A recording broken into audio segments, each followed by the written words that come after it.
Earlier this evening, we saw scenes from Israel of 200 missiles being fired from Iran, with many being intercepted by Israel's Iron Dome system. I'm joined now by defence analyst Lieutenant Colonel Stuart Crawford to discuss this issue. Stuart, thank you so much for joining me. First of all, how effective do we think the Iron Dome has been in shooting down these missiles from Iran? Thank you, Jacob, and thank you for having me on board tonight. In terms of the effectiveness of anti-ballistic missile defences, no system that I know of is completely and utterly fail-safe. And I recall that I myself have the dubious honour of being attacked by ballistic missiles way back in 1991 during the first Gulf War in Riyadh. At the time, the Americans said that their Patriot missile system shot them all down, but it has transpired more recently that they got maybe less than 20% of them. Having said that, technology has moved on since then, and I think that the Israeli system and Iron Dome has become the sort of shorthand for their anti-aircraft and missile defences, but it consists of 3 different layers. But I think it's very effective indeed, and particularly if Mark White's report is correct, that those incoming ballistic missiles, which it senses are going to hit open territory and are unlikely to kill anybody or destroy any essential infrastructure, are just allowed to land and self-destruct, because the anti-missile system is very expensive indeed. Okay, so how serious attack is this from Iran if some of the missiles are going into areas where there aren't any strategic targets, where they're landing essentially out in the open? Well, I think it's a very serious attack because launching up to 200 ballistic missiles against another state is probably it's a casus belli, really. And I think Israel is bound to respond, take it very seriously. And some missiles, if it's repeated, and I don't know if it will be or not, I don't know what the resources Iran has in terms of its inventory or armory. Eventually, some missiles will get through and damage infrastructure and unfortunately kill people. So it's a very serious ratcheting up of tension in the area. And I suspect that the Israelis will not be slow to respond. And in terms of ratcheting it up, the Americans have said that they will help the Israelis shoot down these Iranian missiles. So does this really bring America into the conflict? Well, that, of course, is the big question. And I think that there's no doubt that should there ever be any existential threat to Israel's existence, then the Americans will not let the state of Israel fall.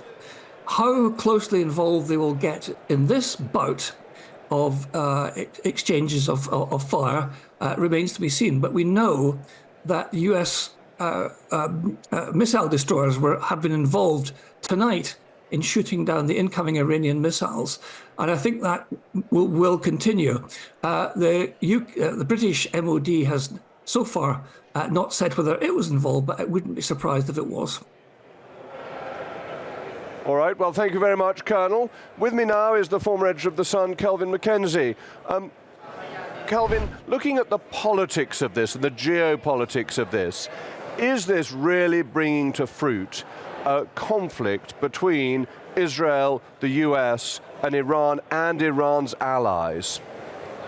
Yes, I mean, it's quite clear that if we take out Iran out of this problem, there is no problem. So I would earnestly hope, and obviously this is a roll of the dice, but Netanyahu has turned out to be a brilliant, brilliant wartime leader of stunning proportion. I would be very, very, if I could urge him to do one thing, it would take out Iran's nuclear ambitions. Literally take out their nuclear facility. And that is the reason why they don't know whether to stick or twist against Israel. They are scared about they've spent I don't know, God knows how many billions, and at least the last 25 years trying to put together their own nuclear warheads. And they're just on the cusp of it, and along will come Israel and take them out. That would be a great day. And honestly, Iran, if you had your military expert carried on talking, he would have told you they are no match for Israel. Hezbollah, strangely, would be a better match for Israel.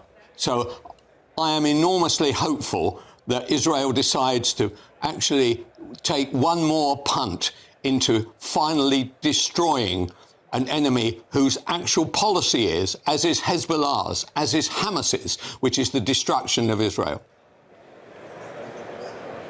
But Iran must have allies, and to what extent are you concerned that Russia and China have always been sympathetic and friendly to Iran, and that this risks escalating into a more global conflict?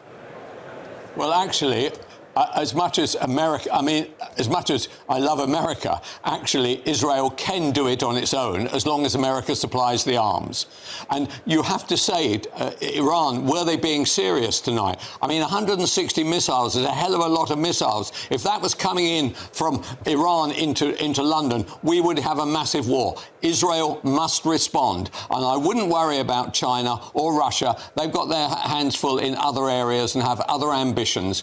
They want this. They want the Middle East settled as much as Israel and America does.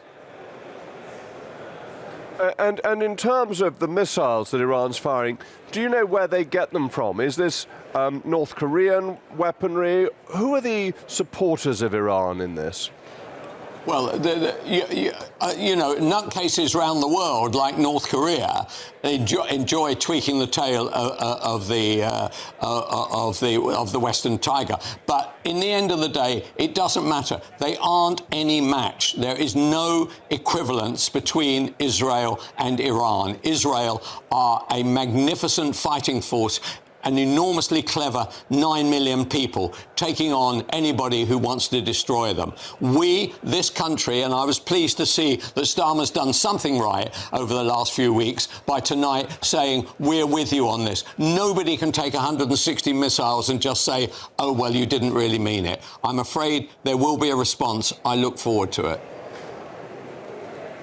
Well, thank you very much, Kelvin. With me now is my panel, author and journalist Michael Crick and former Tory Special Advisor Charlie Roelly. Michael, this is a very serious escalation, isn't it? Isn't this what we've all worried about for decades, that the tinderbox of the Middle East finally comes aflame? It is, although the fact that, so far as we know, I think I'm right in saying that there have been no casualties on the Israeli side, is good news. And the point you were making about were the Iranians, that some of their missiles appear to have landed in open territory or fields or whatever, and one wonders if that, was that bad targeting or was that deliberate? In other words, were they, was it more for show than reality, than actually to kill lots of people? And Charlie, that's very important, isn't it? That Iran, in a way, had to respond after Israel's very successful attack on Hezbollah. Otherwise, it would appear to have been very weak. But if this is a symbolic attack, even if a big symbolic attack, then perhaps things will calm down, depending on Israel's response.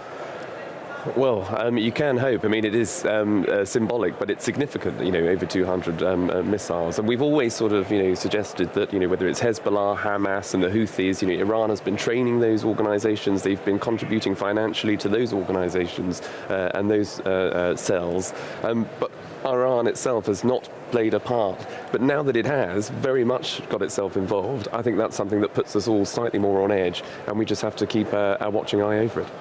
And that's what worries me, Michael, is that Iran, China and Russia have been very friendly towards each other. I think allies would be overstating it, but they've been supportive. If China and Russia are sympathetic to this, that's where the real global risk comes from. I agree. And of course, the other risk is the bomb. I mean, Iran, we well know, has been trying to develop the bomb for quite a long time now. Israel has had nuclear weapons for about 50 years, although they never admit it, do they?